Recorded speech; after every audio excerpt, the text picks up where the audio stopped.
Samajwadi party के प्रमुख अखिलेश यादव ने कहा है कि शुभांशु शुक्ला और उनके परिवार और इस मिशन में शामिल सभी लोगों को बधाई। हम सभी भारतीयों को उन पर गर्व है, लेकिन सरकार एसआईआर पर वो जवाब क्यों नहीं दे पा रही है जो विपक्ष को मिलना चाहिए।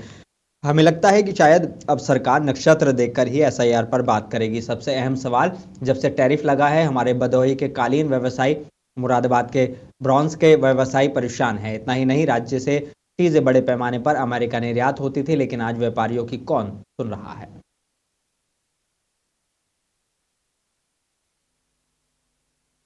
शुभांशु शुक्ला पर और उनके परिवार पर और इस मिशन में जितने लोग शामिल रहे हैं उन सबको बधाई, और हम सबको भारतवासियों को गर्व है। लेकिन सरकार जो एसआईआर पर जवाब मिलना चाहिए विपक्ष को, वो सरकार क्यों नहीं दे पा रही है। अगर सरकार को देखना ही है तो एस्ट्रोलॉजी और एस्ट्रोनॉमी दो अलग चीजें हैं।